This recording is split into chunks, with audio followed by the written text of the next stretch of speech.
Astaghfirullah. Bismillahirrahmanirrahim. Assalamualaikum warahmatullahi wabarakatuh.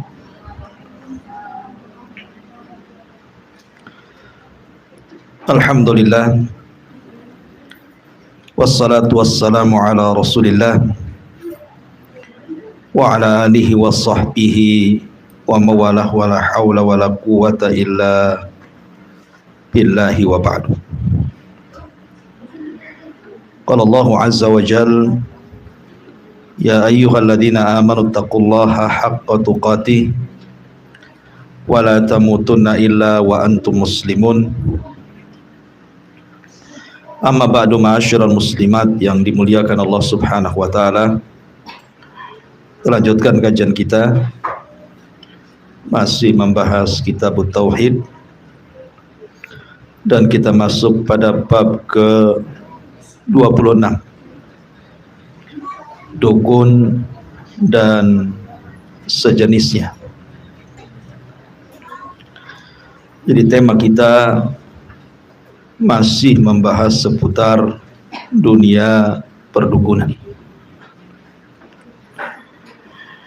Ma'asyiral muslimat yang dimuliakan Allah Subhanahu wa taala, sering saya katakan bahwa membongkar praktek perdukunan itu sebuah kewajiban,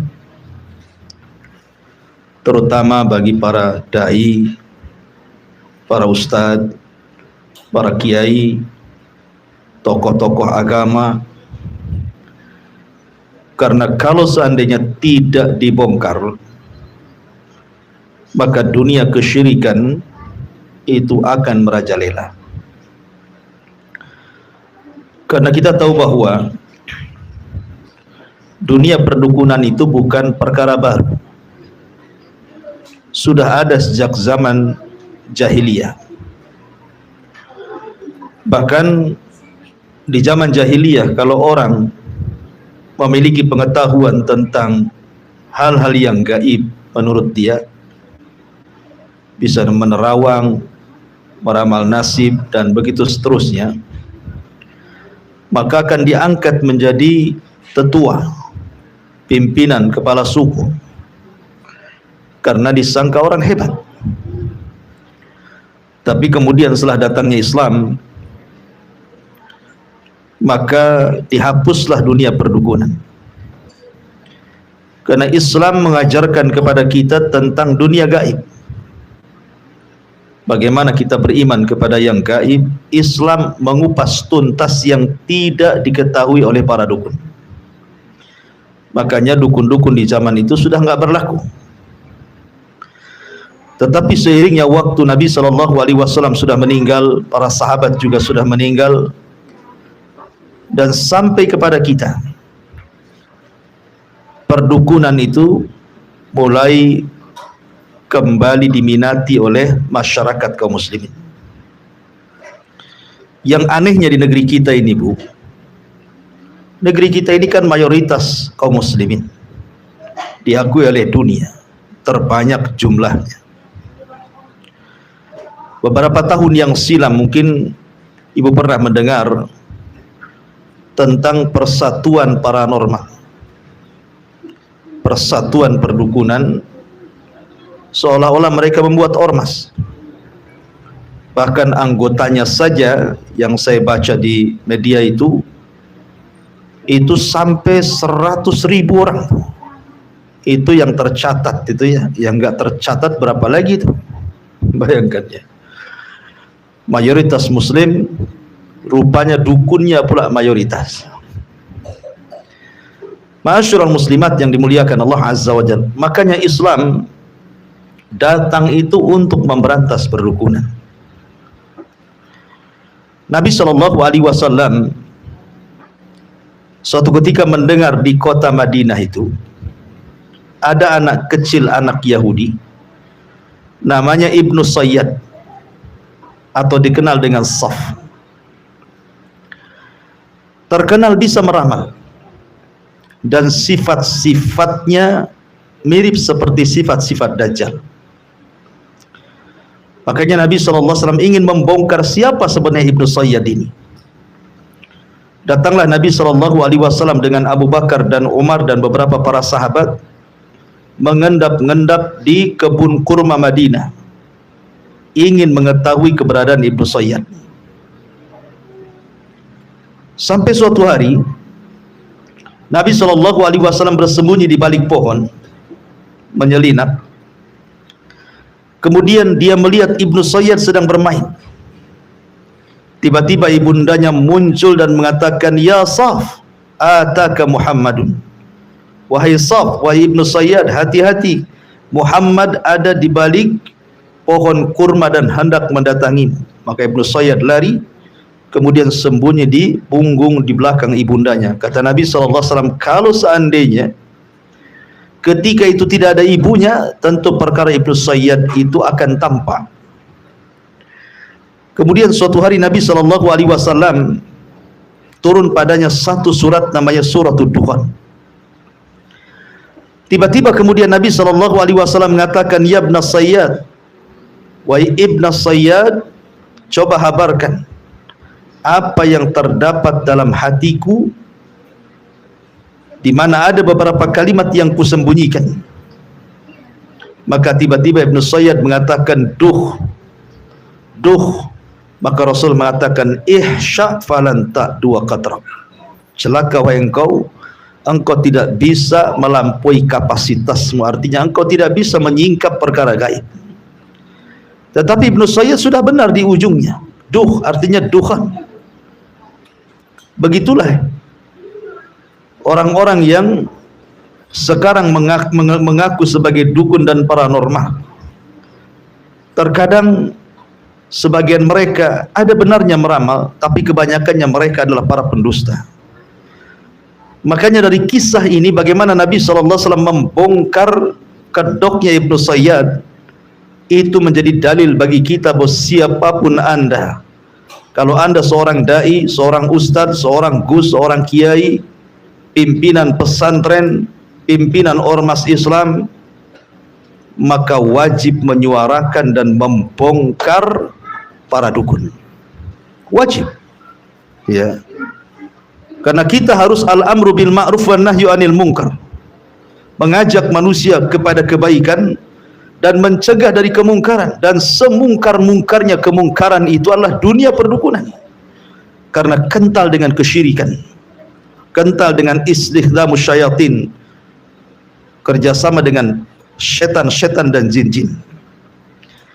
Makanya kenapa kemudian Nabi SAW ingin menjelaskan kepada kita tentang tidak bolehnya kita datang ke dukun, apalagi jadi dukunnya. Datang saja tidak boleh, apalagi jadi dukunnya, makin gak boleh. Ma'asyiral muslimin, muslimat yang dimuliakan Allah Subhanahu wa ta'ala, kalau seandainya di Batam ini dan umumnya Kepri ini, semua para ustadz menyuarakan dan membongkar dunia perdukunan, saya kira dukun-dukun yang ada di Batam ini hengkang, Bu. Tidak laku. Sampai ada seorang ustadz bercerita di Bekasi, itu di mana? Ya. Jadi ada dukun itu bunuh diri, Bu. Setelah diteliti, rupanya bunuh diri karena sudah tidak ada pasien yang datang.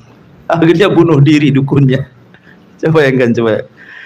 Kalau seandainya orang Batam ini cerdas, ya, ustad-ustadnya menyuarakan datang ke dukun haram, syirik, lama-lama nggak laku tuh dukun itu. Boleh jadi dia bunuh diri pula kayak dukun yang di Jawa Barat tuh kan. Ya. Ma'asyiral muslimat yang dimuliakan Allah Subhanahu wa ta'ala.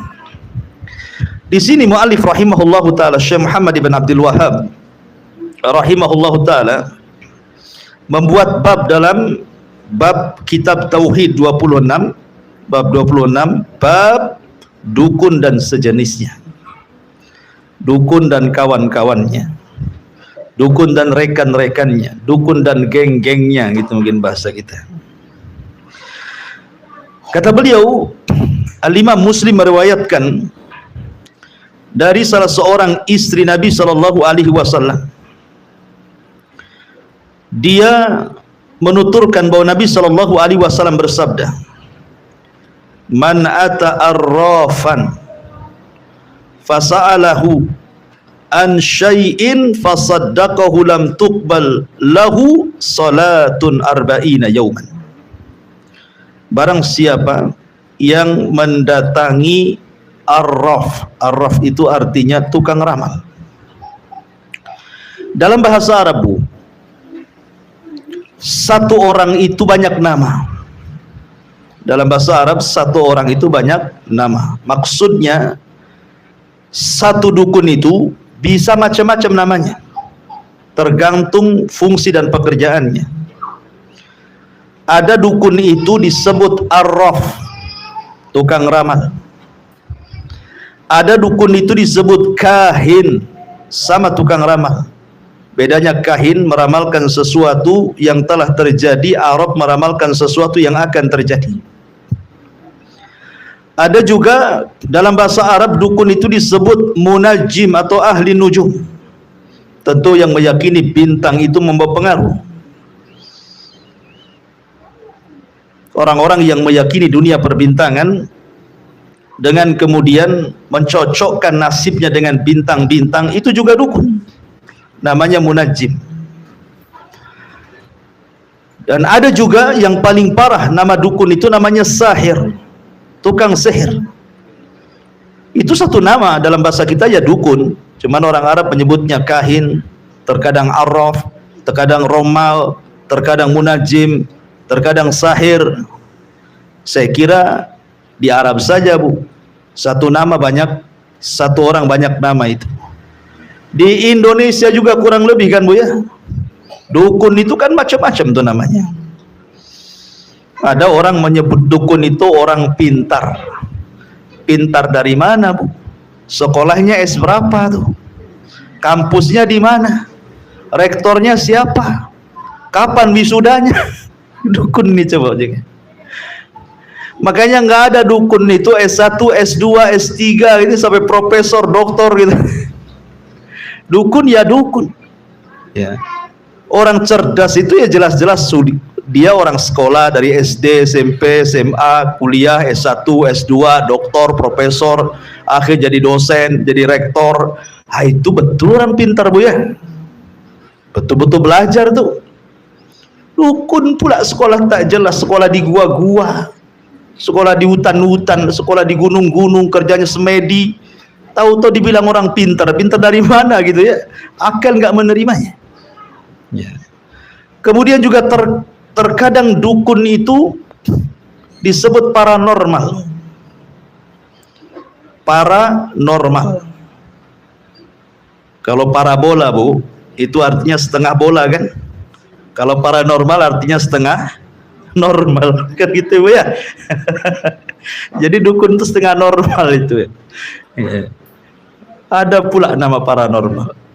Yang lebih keren lagi ya, Bu, penasehat spiritual. Kan ada itu pejabat-pejabat gitu ya. Kadang-kadang ada penasehat spiritualnya itu. Kita tidak heran kalau ada pejabat punya penasehat spiritual, bukan ustadz itu dukun itu ya. Karena Fir'aun juga banyak penasehat spiritualnya itu, tukang-tukang sihir itu. Ya. Ada lagi yang susah ngomongnya itu. Apa itu? Supranatural tuh. Iya, yang suka nyingkap-nyingkap gaib-gaib itu kan. Ya, sebenarnya sama itu dukun, bomo, tukang sihir itu sama juga. Itu istilah-istilah saja. Supaya mengaburkan sesuatu yang sudah jelas. Tetapi dalam bahasa Arab itu al-asma la tughayyiru al-haqa'iq. Al-asma'u la tughayyiru al-haqa'iq. Bahwa nama-nama itu tidak bisa merubah hakikat-hakikat. Yang namanya dukun ya dukun, mau disebut orang cerdas, orang pandai, paranormal, ahli supranatural, penasihat spiritual, terserahlah kan itu. Kalau sudah dukun ya dukun saja. Ya. Jadi itu pengkaburan.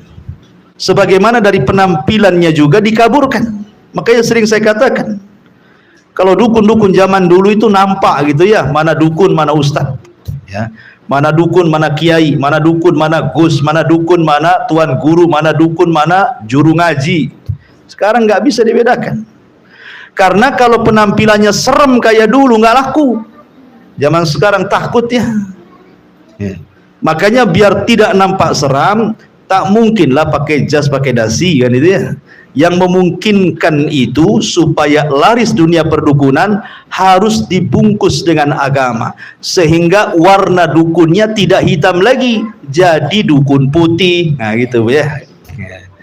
Itu yang membuat laris dunia perdukunan itu, karena covernya sudah dirubah. Yang tadinya hitam jadi putih, tapi dalamnya tetap hitam. Itu cover saja. Itu yang kemudian menjadikan kemudian kabur dunia perdukunan. Ya. Yang lebih adalah ketika dalam dunia perdukunan itu kemudian dibacakan nama-nama Allah Azza wa Jalla, salawat-salawat kepada Nabi SAW, zikir-zikir yang kesannya itu bagian daripada agama.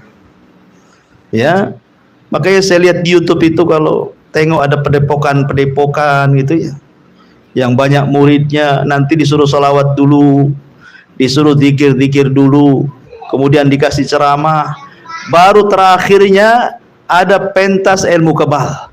Itu ya, habis salawat, habis zikir, dikasih ceramah, nanti ujung-ujungnya praktek kekebalan. Kalau dia kebal bacok, lulus dia. Kalau dia kebal bakar, lulus. Kalau kebal nginjak beling, lulus. Makan paku, lulus. Nah, itulah kelulusannya. Coba kan. Ya. Sementara yang mengajarnya ini, dukunnya ini, Masya Allah lebih gagah dibandingkan Pak Kiai. Serbannya sampai menjulur ke tanah. Kemudian juga jubahnya luar biasa berlapis-lapis gitu. Dan sunan saja itu. Ya. Ngaku ustad pula gitu. Kalau memang dia ustad membuat padepokan atau istilah kita pesantren, yang diajarkan jelas ibu ya. Oh fikih siapa? Syafi'i, Hambali, Hanafi, Maliki, jelas. Ya. Mempelajari akidah tauhid, jelas buku-bukunya. Mempelajari hadis, jelas ada Sahih Bukhari, Sahih Muslim, Abi Dawud, Tirmidzi dan begitu seterusnya. Atau mempelajari pondasi-pondasi usul-usul, ada usul fikih, mustalahul hadis, nahwu, jelas gitu ya pelajarannya. Ya. Makanya kemudian lulus dari pesantren betul-betul orang pinter dia. Pinter akidah, pinter fikih, pinter macam-macam, semua persoalan agama tahu dia. Ah, itulah pinter, orang pinter namanya itu. Ini lulusan padepokan, ditanya sholat tidak bisa, ditanya itu tidak bisa, tapi kesannya kemudian ilmu sihir yang diajarkan dibungkus dengan karomah. Istilah mereka bukan sihir, istilah mereka karomah, Bu. Ya seolah-olah kan karomah, karena kan istilah karomah itu kan tidak diberikan kecuali kepada orang soleh. Ya, karomah itu sesuatu yang khawarikul adah, di luar daripada kebiasaan manusia. Allah berikan kepada orang soleh dan tidak bisa dipelajari, karena Allah hanya memberikan kepada siapa yang dikehendaki. Tidak semua orang soleh dapat karomah. Ini mah nggak jelas. Ya, semua jadi karomah. Dikasih tasbih karomah, dikasih gelang karomah, dikasih cincin karomah, dikasih batu aki karomah, kan gitu. Semua main karomah ibu ya. La haula wala quwata illa billah. Ada mantranya pula ngundang karomah itu. Ya. Kemudian dianggap betul-betul soleh orang itu. Wah, memang dia bisa mengelabui santrinya. Dia bisa kebal bacok, kebal bakar, memanglah dia orang hebat. Coba. Itu semua kerjaan syaitan. Itu semua kerjaan jin dan iblis. Ya. Karena para sahabat Nabi SAW banyak kok yang tidak diberikan karomah. Tapi mereka orang yang paling mulia dalam Islam setelah Nabi SAW. Banyak para ulama. Imam Syafi'i tidak dikenal karomahnya, yang dikenal madhabnya. Imam Ahmad tidak dikenal karomahnya, yang dikenal madhabnya. Imam Malik, Abu Hanifah tidak dikenal karomahnya, dikenal madhabnya, dikenal ajarannya, dikenal maslahatnya kepada kita. Ma'asyiral muslimat yang dimuliakan Allah Azza wa Jalla. Jadi kalau mau jadi dukun, dukun sajalah. Apain pula kemudian dibungkus-bungkus pakaian ustad pula. Malu ustad-ustad jadinya. Ya. Karena dalam dunia-dunia seperti itu, hal-hal maksiat itu menjadi sebuah kebiasaan karena ditutup dalam dunia mereka dengan agama. Ya, di balik itu semua kerusakan sebenarnya. Karena bagaimanapun dunia perdukunan itu semua bicara tentang 3 hal. Pertama, bantuan syaitan. Pertama, mereka meminta bantuan syaitan. Yang kedua, tidak lepas dari dusta dan kebohongan. Yang ketiga, hanya untuk mencari kekayaan dan cuan saja.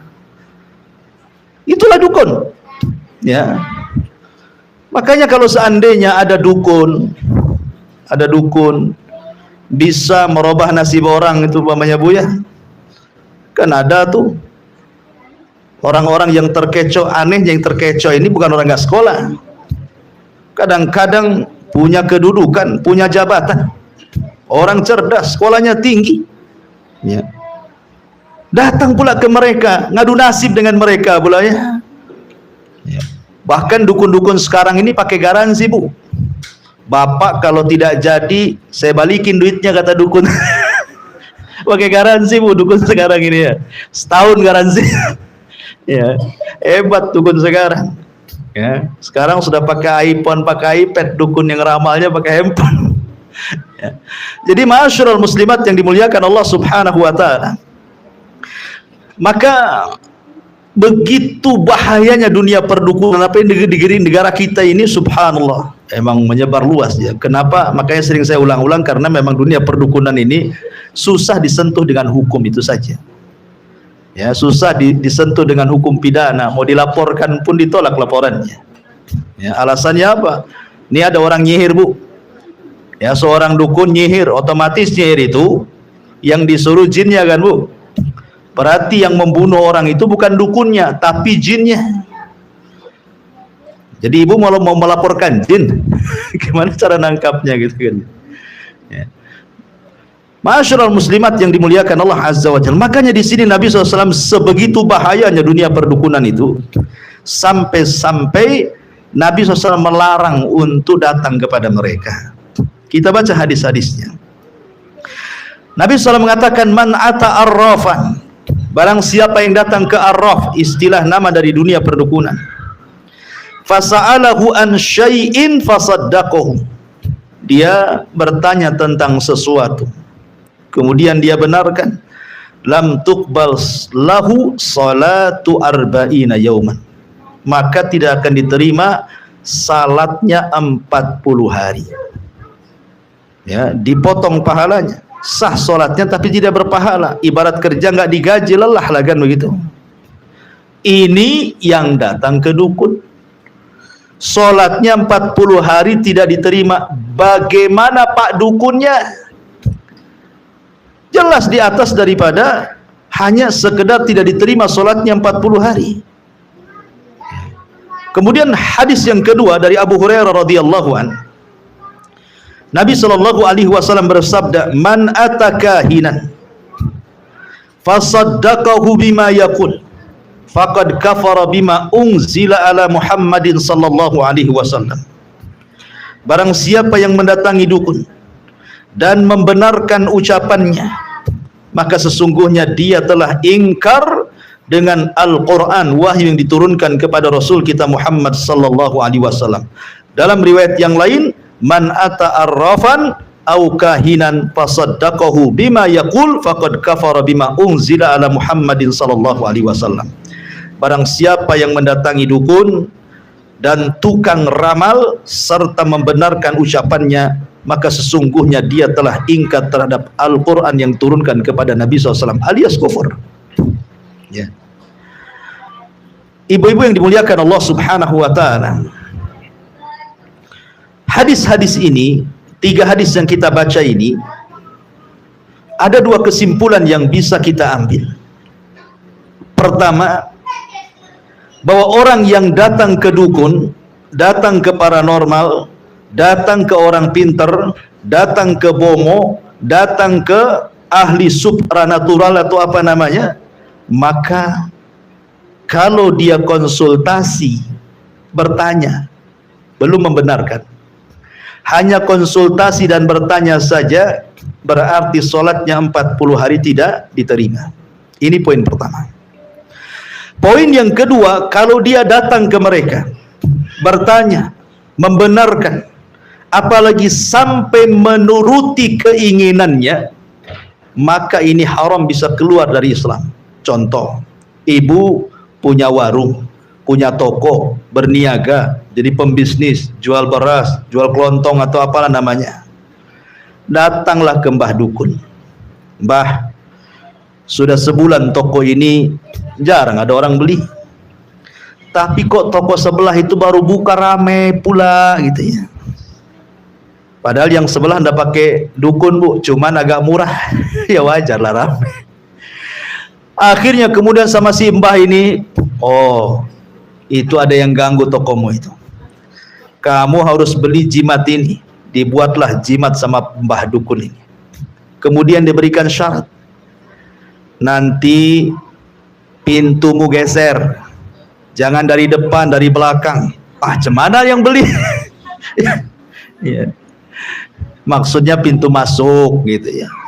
Atau jendelanya jangan sebelah kanan, bongkar, kasih sebelah kiri ya. Kemudian kalau bisa dalam 1 minggu itu jangan buka terus. Kalau bisa hari Rabu, hari Rebu gitu ya, hari Kamis itu jangan buka. Jadi seminggu itu 5 hari saja, 2 harinya cuti katanya.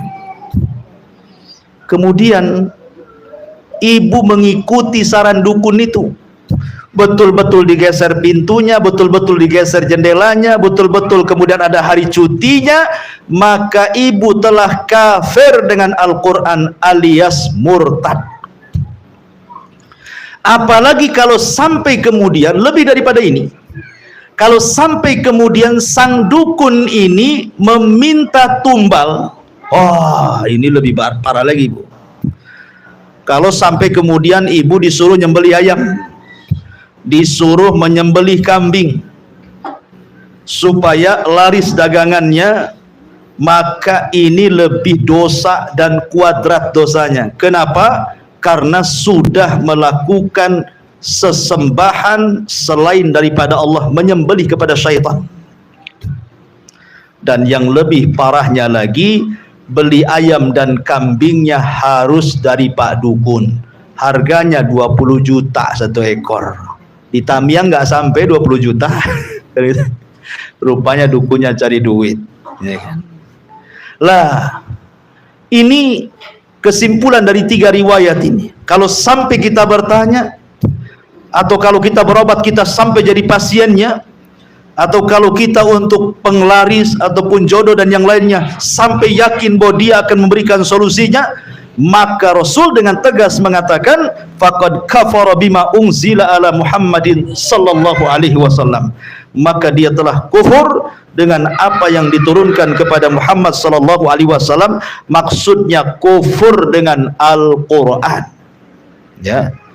Maka hati-hati ya, kalau bisa jangan nontonlah di YouTube itu, kan banyak tuh acara-acara perdukunan. Di negeri kita ini kadang-kadang dukun-dukun jadi perlombaan tuh ya, bukan hanya menyanyi saja dilombakan, itu dukun pula ada perlombaannya.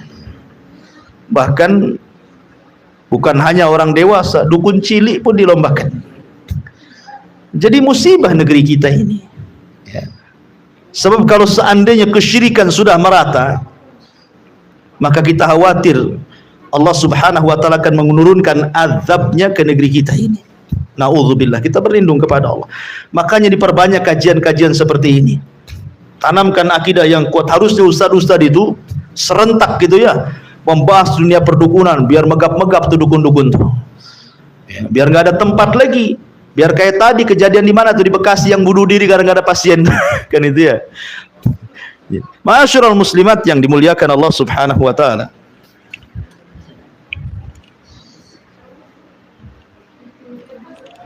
Jadi lanjut dari Abi Ya'la meriwayatkan hadis yang mauquf dengan sanad yang jayyid dari Abdullah bin Mas'ud radhiyallahu an seperti tersebut di atas. Sanadnya hasan diriwayatkan oleh Abu Ya'la, tetapi di sana ada hadis yang marfu dari Imran ibn Husain radhiyallahu an. Rasul bersabda, "Laisa minna man tatayyara aw tutayyira lah, aw takahhana aw tukuhina lah, aw sakhara aw sukhira lah, wa man atakahinan fasaddaqahu bima yaqul faqad kafara bima unzila ala Muhammadin sallallahu alaihi wasallam." Kata Nabi sallallahu alaihi wasallam, tidaklah termasuk golongan kami orang-orang yang melakukan atau meminta tatayyur, meramal atau meminta diramalkan, menyihir atau minta disihirkan. Maka barang siapa yang mendatangi dukun dan membenarkan ucapannya, maka sesungguhnya dia telah ingkar dengan syariat atau wahyu yang diturunkan kepada Muhammad sallallahu alaihi wa ala alihi wasallam. Ma'asyiral muslimat yang dimuliakan Allah azza wajalla, perhatikan dalam hadis ini Nabi mengatakan laisa minna, bukan termasuk golongan kami, diusir dari umat Muhammad. Ya. Ketika orang itu melakukan 3 praktek dan semua masuk pada unsur dunia perdukunan. Pertama, man tatayyara au tutayyira, orang yang minta tatayyur, orang yang melakukan tatayyur atau minta ditatayyuri. Apa sih tatayyur itu?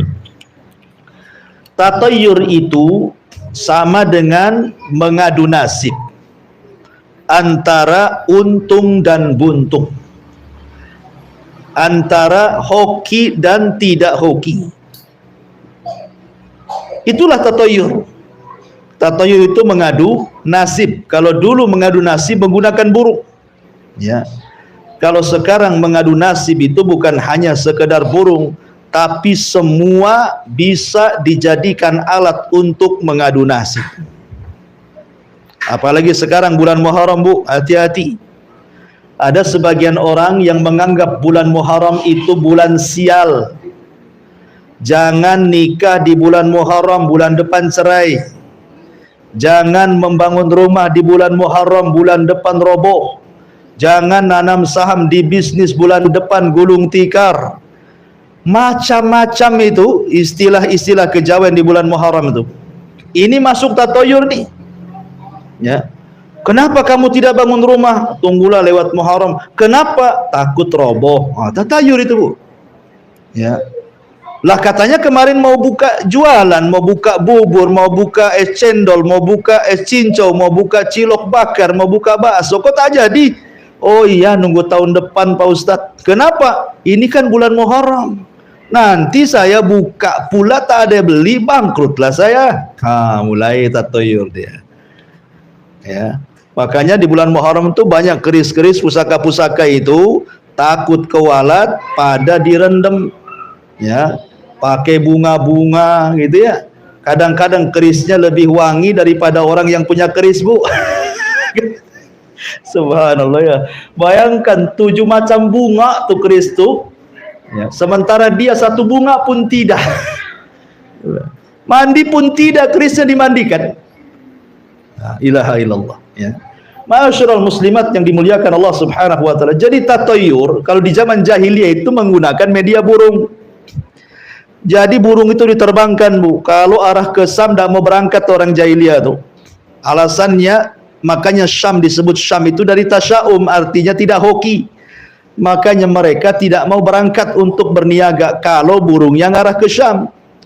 Tapi kalau terbangnya ngarah ke Yaman, baru mereka berangkat. Ini hoki, pasti sukses, pasti akan berhasil, banyak untungnya. Begitu seterusnya.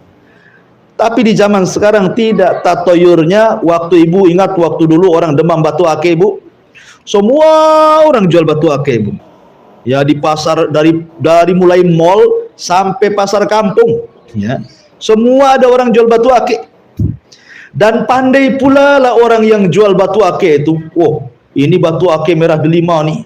Ini kalau dipakai jualan besok laris kan. Dia sendiri sudah seminggu gak ada yang beli, Bu. Ya. Kok bisa dia ngomong sama pembeli itu penglaris, sementara dia sendiri jogrok di situ jualan gak ada orang beli? Apa nggak dusta tuh? Kalau memang itu jimat penglaris, ngapain pula dibeli, dijual sama orang? Dikonsumsi sendiri aja lah kan gitu. Biar rame jual belinya, kaya dia jadinya. Ya. Lah, ada orang tatoyur dengan batu akik coba. Jadi di zaman sekarang ini tatoyur macam-macam, sampai ke angka-angka sekarang ini. Angka disalahkan. Angka berapa ya? 13 atau berapa? 3 angka 13, 24 atau berapa gitu kan. Aduh, kadang-kadang masuk hotel itu salah nomor mana, ini loncat angka gitu. Jadi terkadang tatoyur dengan angka loh, salahnya apa angka tuh?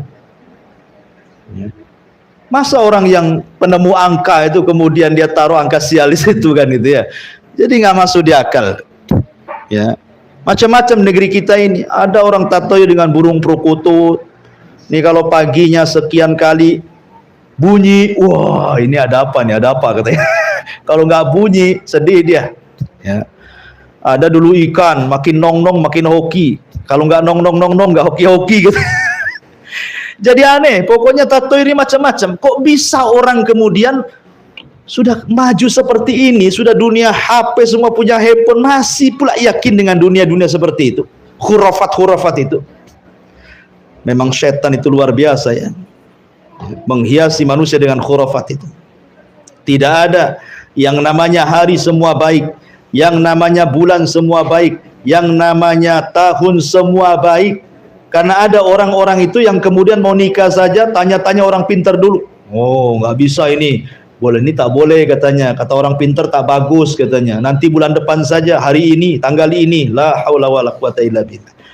Allah yang mengatakan la tasubbud dahra dalam hadis kursi. Fa inna ma ana dahrun. Sayalah yang menciptakan waktu, kata Allah. Saya yang membolak-balikan waktu. Saya yang mutarkan hari. Hari berlalu datanglah minggu. Minggu pergi datang bulan. Bulan berlalu datanglah tahun. Itu semua adalah kuasa Allah. Ya. Semua baik. Tidak ada bulan Muharram ini bulan baik. Apalagi bulan Muharram itu termasuk Ashhurul Hurum. Bulan-bulan yang suci, bulan-bulan yang mulia. Jangan seperti orang-orang baheula gitu ya. Hari Jumat tuh dikatakan hari serem, hari hantu, hari apa, hari sampai orang keluar di hari Jumat tuh ketakutan. Jumat itu Sayyidul Ayyam. Itu adalah pemimpinnya hari. Kita diperbanyak ibadah, sholawat, baca surah Al-Kahfi, banyak sedekah, banyak ini, banyak amal, banyak takarub. Bukan dikesankan kemudian diseremkan, apalagi kalau udah kliwon-kliwon itu Bu, apalagi anjing tetangga si gonggong saja, ya makin lagi diyakini itu. Ya. Lah terkadang perkara-perkara khurafat seperti ini harus dijelaskan. Ini khurafat. Ya, ini tatoyur tidak boleh. Kemudian yang kedua kata Nabi SAW, autakahan autukuhin, autakahan autukuhinalah, ataupun meminta diramal atau dia yang meramal. Jadi peramal atau minta diramal. Ya. Kadang-kadang zaman dulu kan pengen tahu nasib dia sebulan, setahun, 10 tahun yang akan datang. Kadang-kadang datang ke dukun, nanti ditengokin lah garis-garis itu ya. Garis-garis tangannya Bu. Melintang sana, melintang sini. Wah, nampaknya akan sulit masa depan kamu ini katanya. Dari mana dia akan sulit? Yang sulit tuh kamu, ya. Jadi terkadang meramal dengan cara melihat perbintangan. Ya, seperti zaman dulu sering saya ceritakan sama ibu kan, koran-koran itu kan ada tuh bintang Virgo, bintang Leo, bintang macam-macam. Di situ kan dijelaskan tuh kalau lahirnya bintang ini nasibnya begini, usahanya begini, jodohnya begini, matinya begini. Gitu ya. Sampai kadang-kadang orang kalau tahu lahirnya tanggal sekian, bintangnya bintang anu, itu ndak bisa makan Bu, stres. Jangan-jangan betul kata si bintang ini katanya. Ya. Jadi ini semua adalah urusan takdir, tidak ada kait mengait dengan bintang. Nasib kita ini urusan takdir. Ibu ketika dijanin itu, datang malaikat meniupkan ruh, sudah dicatat bu rizkinya sekian. Sama malaikat itu ya, hidupnya sekian, ajalnya sekian, bahagianya sekian, celakanya sekian. Semua sudah dicatat, ngapain pula ngadu nasib? Kepada para peramal yang hakikatnya mereka para pendusta kelas Dajjal. Mereka itu para pendusta, tidak tahu perkayaan gaib mana. Kalau seandainya dia tahu, para peramal itu, kenapa dia nggak meramal dirinya sendiri? Seperti ada seorang sahabat namanya Jundub ibn Abdillah, bu. Ada orang, dia membuat trik-trik sulap di zamannya. Dia ambil burung, kemudian dia putuskan kepala burung itu, kemudian ditempel lagi, hidup lagi. Sihir. Jundab ibn Abdillah ambil pedang, bu, ditebaslah leher dukun itu sampai lepas kepala dengan badannya. Apa kata dia? Sekarang kau hidupkan kau sendiri, kata. Kepalanya sudah lepas. Sahabat Nabi Jundab ibn Abdillah ini, dia tebas lehernya dukun itu, akhirnya matilah, kepalanya lepas dari badannya. Kata Jundab, sekarang kau hidupkan. Kau hidup sendiri. Ya ndak hidup sendiri, ya mati tanam lah kan. Ya. Ma'asyiral muslimat yang dimuliakan Allah Azza wa Jalla. Jadi dunia-dunia seperti ini, dunia-dunia dusta, dunia bohong. Makanya Aisyah radhiyallahu anha ketika menceritakan seseorang laki-laki yang bertanya kepada Rasul tentang peramal, ya. Kemudian orang ini mengatakan kepada Nabi sallallahu alaihi wasallam tentang peramal ini, kadang-kadang kalau dia meramal kok ada benarnya. Maka Rasul mengatakan hum laisu bisyai, katanya. Mereka itu tidak punya apa-apa. Tidak punya modal, tidak bisa meramal, kata Rasulullah. Kemudian Nabi SAW menceritakan bahwa kalaupun ada benarnya, tilkal kalimatu minal haqqi yakhtifuhal jinniyu fayukirruha fi uduni walihi. Mungkin itu satu kalimat yang dicuri jin dari langit, satu kalimat itu pun kemudian dibisikkan ke wali-wali dukun-dukun yang ada di bumi. Apa yang terjadi? Fayakhlitu ma'aha mi'atu kadzbah. Tapi sudah dicampur adukan 100 kedustaan. Nggak ada yang benar tuh, dusta semua orang-orang kayak gitu. Ya. Sudahlah, kita berjalan dengan takdir. Orang yang percaya takdir itu tenang hidupnya, bu. Tidak akan sedih, tidak akan bahagia melebihi kebahagiaannya, dan tidak akan sedih melebihi kesedihannya. Itulah orang percaya takdir. Ya. Kalau memang dia diberikan nikmat yang banyak, dia yakin dengan takdir, tidak mungkin dia melampaui batas dengan kebahagiaannya. Semua sudah takdir. Kalau dia seandainya ditimpa musibah, sakit atau yang semacamnya, maka dia tidak akan sedih berkepanjangan, karena ini sudah ditulis Lauhil Mahfud 50 tahun sebelum Allah menciptakan langit dan bumi. Tenang hidupnya. Ya. Coba sekarang ini datang ke dukun. Kata dukun, wah memang kamu ini dalam dunia perjodohan nampaknya nggak akan bagus, bu. Akhirnya nggak mau kawin-kawin, bu. Bujang lapuk dia sampai tua. Karena mikir sama ucapan dukunnya itu. Ya. Disangkanya nggak laku-laku. Ma'asyiral muslimat yang dimuliakan Allah Azza wa Jalla. Kemudian yang ketiga kata Rasul, atau yang kedua masih masalah dukun. Peramal itu ada dua macam. Ada yang memang betul dukun, ada yang ramal-ramalan, asal-asal ramal gitu ya. Dan itu kebanyakan para dukun itu asal-asal ramal. Seperti di zaman Abu Bakar Siddiq radhiyallahu anhu, Abu Bakar itu punya budak, bu. Tiba-tiba datang bawa kresek isinya kurma. Kemudian dihadiahi kepada Abu Bakar, suruh makan. Diambillah 2 butir kurma sama Abu Bakar, dimakan, masuk ke perutnya. Habis masuk kata Abu Bakar sama budaknya, kau dapat dari mana ini kurma ini? Kata budaknya, ini atakahan, katanya. Aku pura-pura jadi dukun, katanya. Aku meramal orang. Betul ramalanku, dia kasih kurma lah, katanya. Oh, Abu Bakar marah, dimasukkan telunjuknya sampai ke tenggorokannya, dimuntah-muntahkannya kurma itu sampai hampir mau mati. Orang-orang mengatakan, ya Abu Bakar, kau akan mati. Kata Abu Bakar, kalau seandainya yang keluar bukan hanya kurma tadi yang aku makan, ruhku sekalian keluar, jauh lebih baik dibandingkan keluarga Abu Bakar atau Abu Bakar memakan sesuatu yang haram ke dalam perutnya. Maka apapun yang jadi penghasilan para dukun, itu semua haram. Kalau seandainya ada orang yang datang ke dukun, membayar dukun sampai ratusan atau puluhan juta sampai ratusan juta, maka dia sedang melakukan kabairul dzunub, dosa besar. Ya. Buat apa coba uang sebanyak itu dikasihkan dukun? Bagus ke fakir miskin. Anda sedang ditipu. Dan ingat bahwa dunia perdukunan itu kalau memang dia dukun beneran, Bu ya. Dunia perdukunan itu kalau dia dukun beneran tidak lepas daripada dunia hipnotis. Ingat tuh, ya. Dunia perdukunan itu kalau memang dia dukun betul, itu tidak lepas dari dunia hipnotis. Maksudnya gimana, Bu? Orang kalau sudah datang ke dukun, masuk rumahnya saja sudah terhipnotis tuh.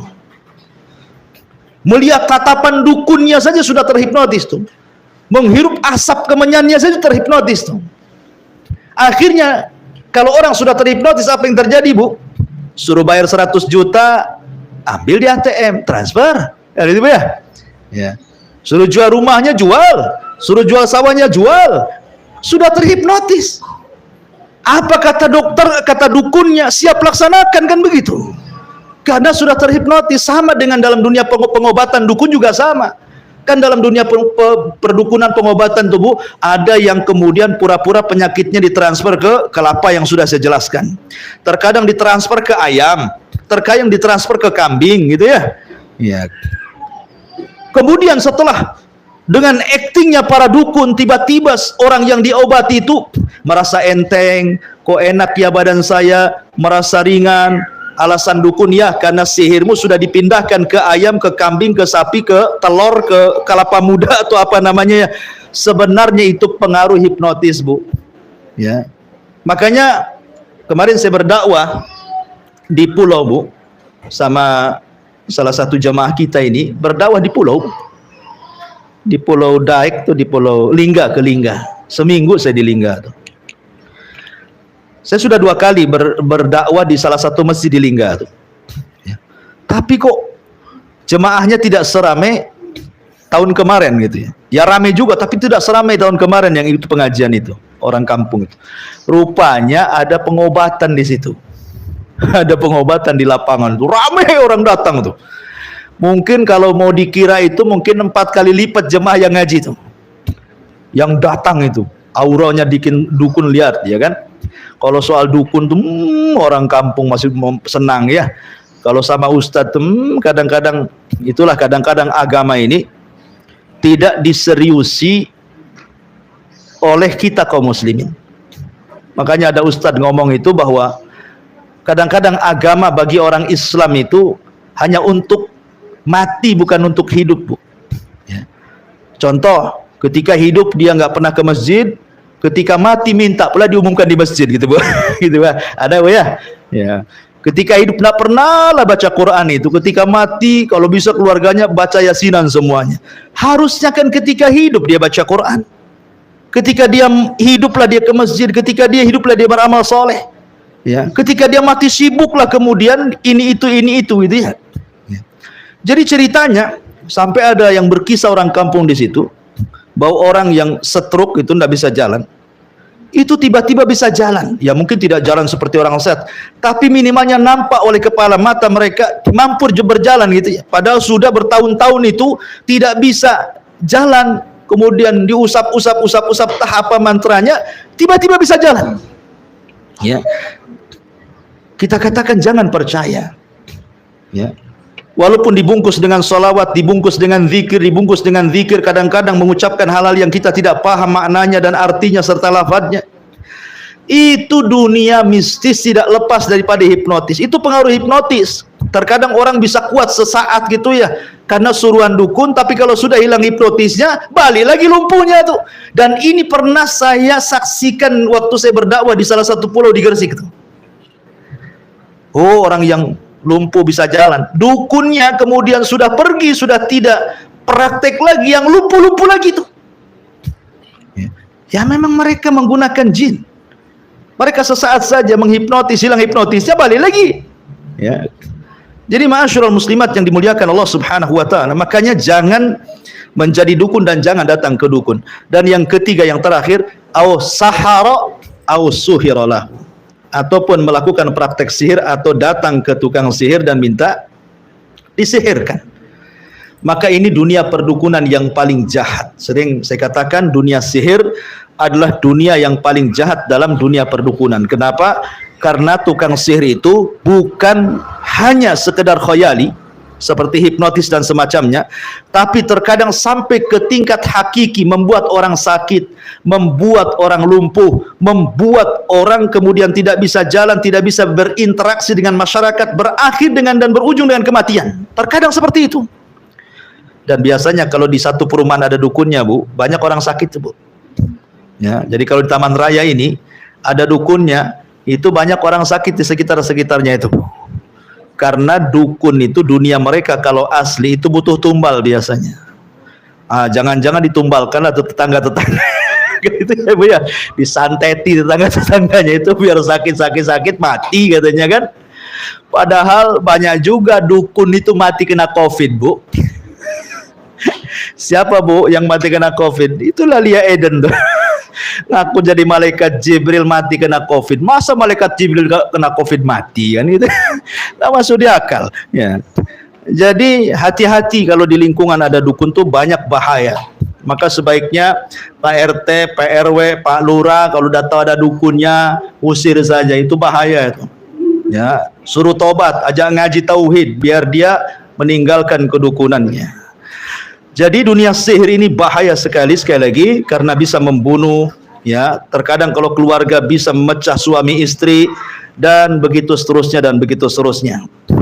Kemudian yang terakhir, Abdullah ibn Abbas berkomentar tentang orang-orang yang menulis huruf a, ba, ja, da dan yang memperhatikan bintang-bintang. Kata beliau, ma'ara man fa'ala dzalika lahu indallahi min khalaq.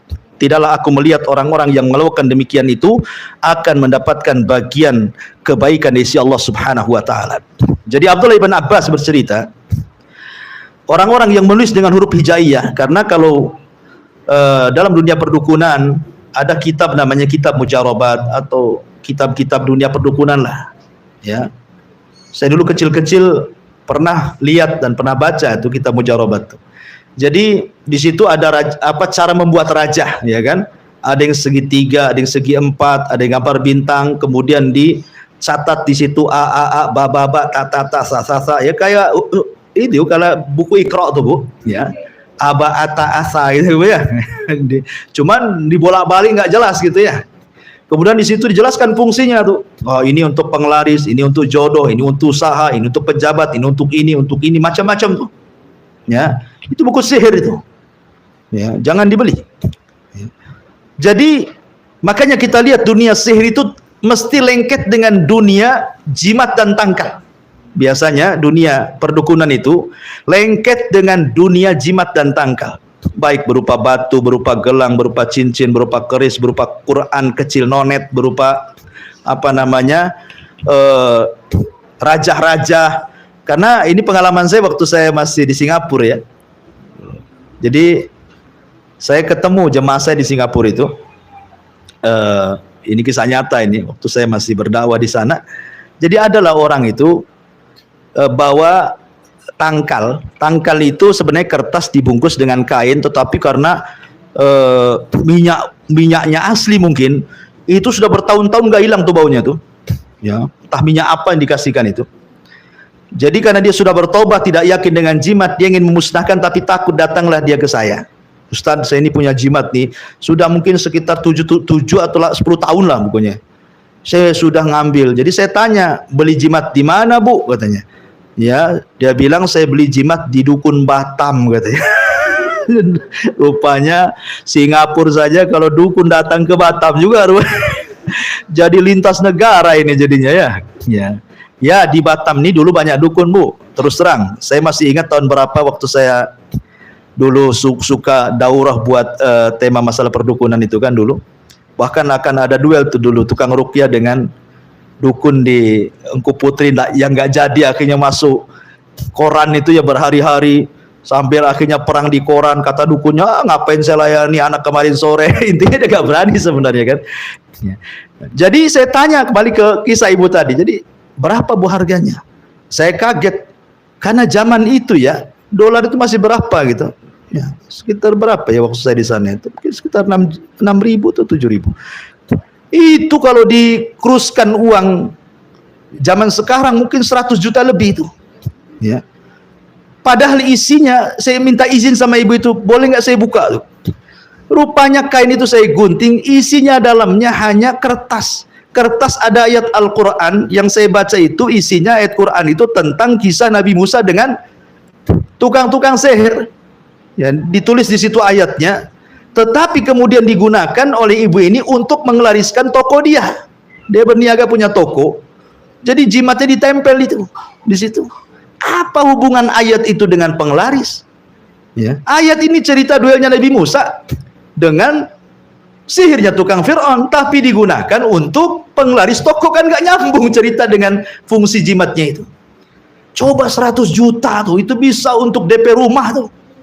Ya. 100 juta bisa beli Avanza second. 100 juta bisa, banyak 100 juta itu bukan sedikit. Kalau makan di warung Padang itu satu etalase, Bu.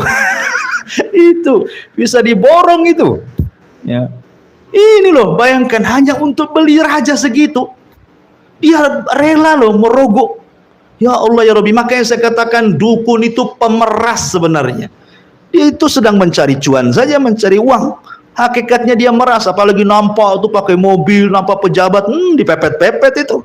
Ditakut-takuti, oh bapak ini kayaknya ada yang ngikuti, rumah bapak ini kayaknya banyak jinnya. Oh. Semua upaya makin minta lagi itu kan, jimat-jimat perlindungannya. Makin banyak lagi uang keluar.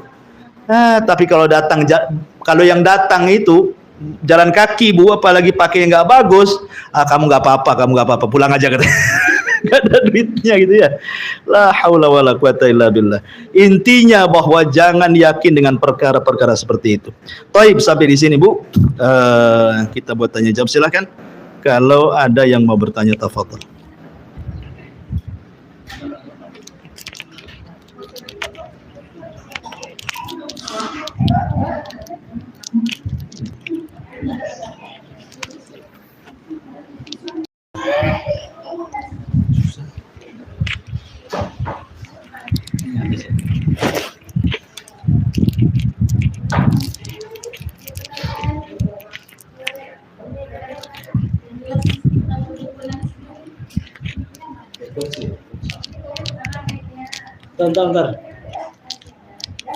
Bentar. Apa?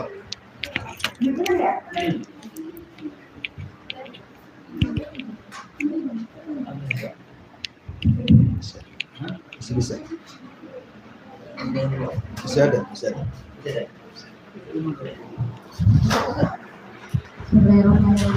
Assalamualaikum warahmatullahi wabarakatuh. Waalaikumsalam.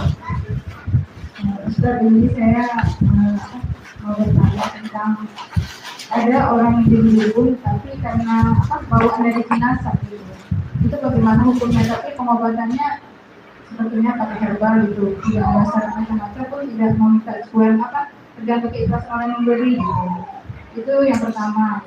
Yang kedua, kalau kita, saya lupa apakah ini hadis atau riwayat sahih, kalau kita mendengar pokok ayam gitu, kita disunahkan untuk berhidup atau berdoa memohon rahmat, dan ketika mendengar suara golongan ayam itu kita disunahkan atau disuruh membaca Tawud. Ya, itu apakah kata ayat atau memang itu sahih? Iya, Pak. Ya, alhamdulillah. Ada orang memiliki kemampuan turunan, mungkin ibunya tukang urut, anaknya pandai ngurut, ibunya peracik herbal, anaknya pula ikut-ikut ngeracik herbal, dan begitu seterusnya. Makanya saya katakan dari awal, kalau jenis pengobatan atau obat yang diberikan kepada orang yang datang, itu jelas nasnya berdasarkan Quran dan Sunnah, seperti bekam, ruqyah, memberi obat dengan habatus sauda, dengan jintan hitam itu ya, atau madu, air zam-zam, minyak zaitun, buah tin, dan yang lainnya sudah jelas-jelas gitu ya, dicantumkan dalam Quran dan Sunnah, nggak ada masalah. Bahkan terkadang berobat itu hukumnya wajib. Kemudian yang kedua, penelitian. Ya, mungkin di zaman Rasul tidak ada, tapi di zaman sekarang baru ditemukan.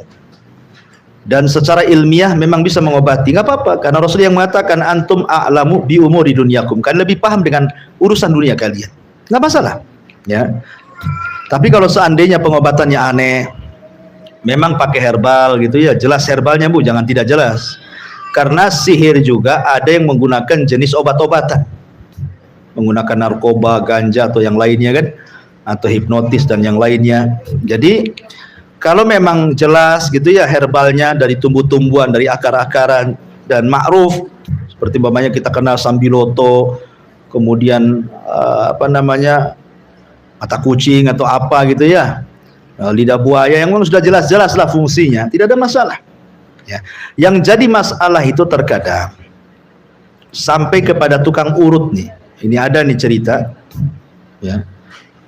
Jadi ada ikhwan kita, istrinya itu pegel-pegel, udah 2 hari capek mungkin kan, panggillah tukang urut. Ya. Ini tukang urut nih sebelum beraksi nih, entah apa yang dibaca itu waswis nggak jelas Bu, ya nggak jelas, cuman karena si istri kawan ini dia segan kan, dia dengerin aja lah gitu, ngomong apa nggak jelas gitu. Ya. Cuman ya diurut bener gitu ya, memang diurutnya bener gitu. Jadi memang hilang capeknya karena memang ngurut bener, memang profesional ngurutnya. Cuman masalahnya sebelum ngurut itu kok dia bisa waswis nggak jelas itu. Kalau dapat yang seperti ini, Bu, ibu diurut sama ibu urut, kemudian dia waswis nggak jelas gitu ya, apalagi dengar ada mambang-mambang di situ, maka Bu nggak usah dipakai lagi, sekali aja lah. Walaupun dia bagus urutnya, tak payahlah itu. Ya. Walaupun dia action, kan ada 2 tuh, tukang urut yang waswes itu ada 2 Bu. Ada yang action saja, action ya kan, seolah-olah dia punya jimat, kalau ngurut nanti penyakitnya hilang. Padahal sebenarnya dengan urutan dia tanpa obat, tanpa doa-doa dia pun sebenarnya bisa, karena memang dia ahli urut gitu ya. Action saja, berarti dusta, dia sedang berdusta. Ya. Tapi kalau sudah jelas-jelas gitu, apalagi kemudian bahasa-bahasa yang diucapkan aneh-aneh, nggak usah diundang lagi. Cari tukang urut masih banyak kok yang bagus itu ya, yang nggak pakai baca-baca nggak jelas. Ya.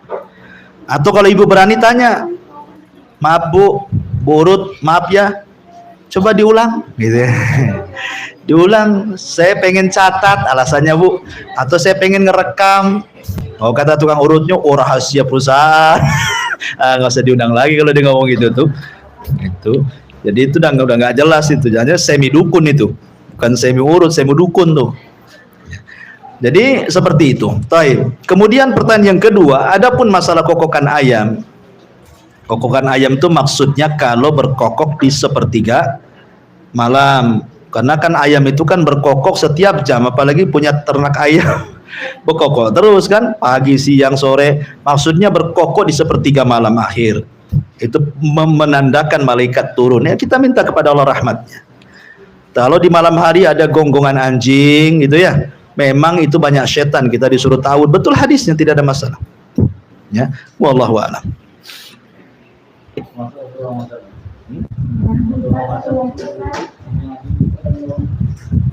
Iya, walaupun subuh. Menonton kuda lumping itu Ustaz, apakah itu sholatnya tidak diterima? Kuda lumping itu ada 2 Bu. Ada kuda lumping hiburan, ya hanya kuda-kuda lumpingan. Tapi ada kuda lumping yang ngundang setan. Ada tuh. Ya. Kalau kuda lumping itu setahu saya itu sampai tidak sadar tuh bisa makan beling dia. Ya, makan beling, makan paku, makan apa itu gabah tuh. Gabah itu kan kalau kita makan aja bisa nancap-nancap di bibir-bibir sariawan tuh. Ya, itu gabah dimakan dia, beling dimakan dia. Ya ada 2 kemungkinan, bisa trik sulap kita tidak paham, atau memang betul-betul dia datangkan setan. Datangkan setan betul-betul di kuda lumping itu ya. Maka kalau memang seperti itu, yang aneh-aneh nggak usah ditonton lah Bu. Nanti takutnya ibu takjub, hebat kali itu. Ibu nggak pernah bilang sama Ustadz hebat, sama orang pemain kuda lumping dibilang hebat pula. Cemburu lah Ustadz. Gitu ya. Ya. Jadi nggak usah ditonton lah kayak gitu itu, walaupun hiburan. Tapi kalau ya nggak ada apa namanya embel-embelan makan-makan beling, makan-makan ini ya nggak, istilahnya perkara-perkara mubah, ya tidak ada masalah. Ya, wallahu a'lam.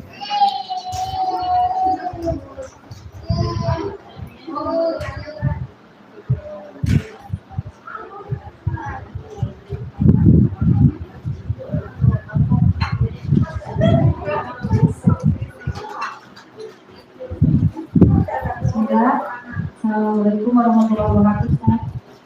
Ustaz mau bertanya tentang ini wanita yang memakai parfum. Ada artikel yang menyatakan bahwa wanita yang memakai parfum misalnya ke masjid di sholat jamaah itu jatuh sampai ke kafir, Ustaz. Sampai ke apa? Ke kafir? Iya, Ustaz. Enggak lah, dalilnya apa itu ya? Masa orang wanita ke masjid sampai hukumnya kafir pula? Kecuali kalau ke masjid tidak sholat, iya kafir bu. Ya. Kalau orang nggak sholat bisa kafir. Tidak ada lah. Kalau fahiyazania dia wanita pezina, ada hadisnya sahih. Tapi kalau sampai kafir tidaklah. Ya kecuali tadi dia ke masjid nggak sholat, duduk-duduk aja, habis itu buyar ya juga bubar juga dia kan. Jadi ngapain ke masjidnya? Ya. Jadi saya belum pernah mendengar masa pakai parfum ke masjid dikafirkan, aneh. Wallahu a'lam. Jadi batasan kita pakai parfum kalau misalnya majlisnya kita semuanya kumpul boleh. Iya, alhamdulillah. Ada hadisnya tentang wanita keluar dari rumah. Ayyuma imra'atin kharajat min baitiha, siapapun wanitanya yang keluar dari rumahnya kemudian dia berwangi-wangi, kemudian wangi-wanginya itu menjadi fitnah laki-laki, kan gitu riwayatnya. Fahiyazania, maka wanita itu adalah wanita pezina. Artinya kalau sampai memfitnah kalangan laki-laki, apalagi di zaman sekarang ini, bukan perumahan ini kan kopel-kopel bu. Ya, orang itu pada nongkrong-nongkrong dengan rumah, kemudian ibu pula lewat di situ, parfumnya pula yang menyengat gitu ya, kena angin, tersambar petir, kemudian orang-orang itu dengan parfum ibu kan, ya, akhirnya ini siapa ini?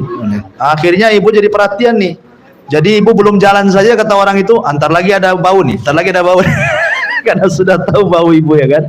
Jadi sebaiknya bu ngikut hadis saja ya keluar rumah tetap mandi, ya jangan tak mandi lah, tetap mandi pakai sabun ya kan sabun itu sudah wangi bu ya. Kemudian ibu pun kalau dilondrikan ya pakaian itu sudah ada moltonya, ada wangi juga loh pakaian itu ya. Kadang-kadang kalau di laundry itu wangi kali itu, sampai mabuk yang makainya itu saking wanginya itu sudah wangi, ya udahlah kan, itu ala kadarnya saja ya, karena banyak perempuan itu yang tidak paham wangian. Maksudnya begini, terkadang dia keluar, dia dandan cantik-cantik, dia wangi-wangian, di rumah tidak pernah kayak gitu masalahnya ya. Ini kan salah menempati posisi, itu zalim namanya, meletakkan sesuatu yang bukan pada tempatnya. Walaupun sesama ibu ya, walaupun sesama ibu gitu kan, nanti ngundang fitnah pula ya. Wallahu a'lam. Satu lagi Ustaz. Iya. Hadis tentang tidak sempurna ruku dan sujud, itu dikatakan hadisnya tidak sah sholat apa kadar pahalanya yang kurang, Ustaz. Kalau itu Iya, kalau dia tidak tumanina itu rukun sholat bu ya. Kadang-kadang belum sampai tegak i'tidal sudah sujud gitu ya, belum lurus pinggangnya sudah duduk di antara dua sujud. Ini sholat apa ini? Ini sholat ayam lapar dikasih beras namanya ya. Makanya sholat seperti ini gak akan diterima oleh Allah ya. Jadi sholat itu harus tumanina. Kalau khusyuk itu relatif ya, kalau khusyuk itu ya, karena terkadang ibu ada masalah, agak kepikiran ke sholat, Terkadang lagi happy, tidak ada masalah, enaklah sholat. Masalah khusyuk kan masalah relatif ya, ada masalah atau tidak dalam kehidupan kita. Tapi kalau tumakninah itu jangan ditinggalkan. Ya. Jadi kalau berdiri jelas berdirinya, kalau ruku jelas rukunya, kalau sujud jelas sujudnya. Jadi perhatikan persendian-persendian yang memang di situ letaknya. Ya. Jadi jangan sampai menghilangkan tumakninah dalam sholat. Wallahu a'lam.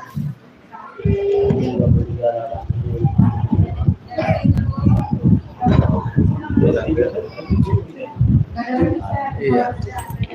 Baik, alhamdulillah. Subhanakallahumma bihamdika asyhadu an la ilaha illa anta astaghfiruka wa atubu ilaik. Allahu ta'ala. Assalamualaikum warahmatullahi wabarakatuh.